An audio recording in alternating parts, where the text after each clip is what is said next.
नमस्कार दोस्तों, स्वागत है आपका डिफेंस खबर चैनल पर। तो दोस्तों, 21वीं सदी में जो भी बड़े सुपर पावर देश हैं, लगभग उन सभी के पास एक ऐसा हथियार मौजूद है जिसकी टेक्नोलॉजी उन्होंने किसी भी दूसरे देश को आज तक नहीं बेची, चाहे वो कितना भी करीबी देश ही क्यों ना हो। और वो टेक्नोलॉजी है स्टेल्थ कैपेबिलिटी। पर आप अगर ये सोच रहे हैं कि स्टेल्थ कैपेबिलिटी तो अमेरिका के F-35 लड़ाकू विमान में मौजूद है और अमेरिका ने इसे कई देशों को बेचा भी है, और सुनने में तो ये भी आ रहा है कि अमेरिका भारत को भी अपने F-35 लड़ाकू विमान बेचने की पूरी कोशिश कर रहा है। वहीं रूस ने भी अपने स्टेल्थ फाइटर सुखोई Su-57 तथा सुखोई Su-75 ये दोनों लड़ाकू विमान भारत को ऑफर कर दिए हैं। और इसी श्रेणी में चीन भी दावा करता है कि उसने भी अपना J-20 नाम का एक स्टेल्थ फाइटर बना लिया है। लेकिन इस पर अभी भी संदेह है कि क्या चीनी स्टेल्थ जेट काम करता भी है या चीनी गुब्बारे की ही तरह ये जेट भी भारत के सामने फुस हो जाएगा। और अब भारत भी अमेरिकी F-35 से बेहतरीन लड़ाकू विमान बना रहा है जिसका नाम है AMCA। और इसी कारण से शायद अभी तक भारत ने ना ही रूस के सुखोई 57 या सुखोई 75 को खरीदने की इच्छा जताई और ना ही अमेरिकी F-35 को। तो आखिर भारत ने इतने एडवांस लड़ाकू विमान ऑफर मिलने के बावजूद क्यों नहीं खरीदे?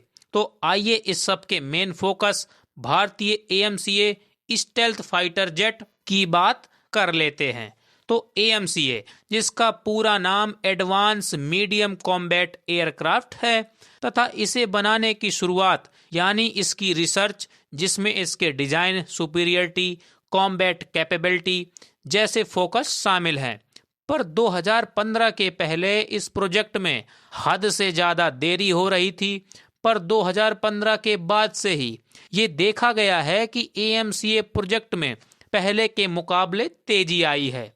और इसी कड़ी में एरो इंडिया 2023 में HAL, जो कि AMCA का मेन प्रोड्यूसर होगा, उन्होंने मीडिया से बात करते हुए बताया है कि वर्ष 2033 तक AMCA Mk-1 लड़ाकू विमान भारतीय वायुसेना में शामिल करा दिया जाएगा।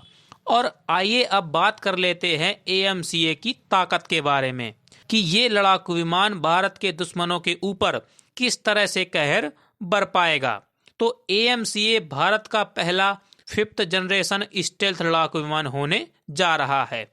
और स्टेल्थ विमान के बारे में अगर आप ये सोच रहे हैं कि ये तो पूरी रडार से गायब हो जाता होगा, तो ऐसा बिल्कुल नहीं है।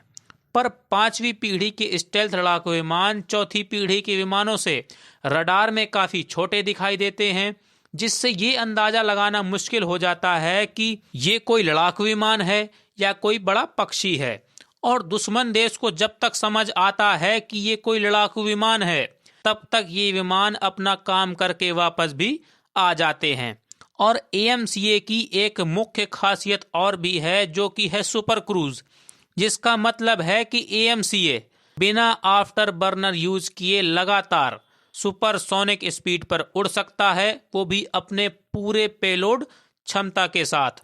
और AMCA का एक और मुख्य फीचर भी है, जो कि माना जा रहा है ऑप्शनली मैन्ड कैपेबिलिटी, जिसका मतलब है कि AMCA को जरूरत पड़ने पर बिना पायलट के भी उड़ाया जा सकेगा।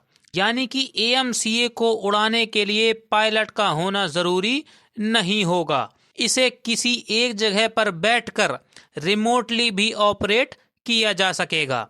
और इस एयरक्राफ्ट में एक और मुख्य फीचर शामिल है, जो कि है डायरेक्ट एनर्जी वेपन, जिसे आम भाषा में लेजर वेपन भी कहते हैं, जिससे अमेरिका के द्वारा किसी दुश्मन लड़ाकू विमान या मिसाइल को गिराने के लिए डायरेक्ट लेजर वेपन का यूज किया जा सकेगा। और इसी तरह की कई खूबियों से मिलकर बना होगा भारतीय AMCA। तो दोस्तों, आपका AMCA फाइटर जेट के बारे में क्या मानना है, कमेंट करके ज़रूर बताइएगा। और आपको किसी विशेष हथियार के बारे में यदि जानकारी चाहिए हो तो वो भी कमेंट कर दीजिएगा। साथ ही चैनल को भी सब्सक्राइब कर दीजिएगा। वीडियो पूरा देखने के लिए बहुत बहुत धन्यवाद। जय हिंद।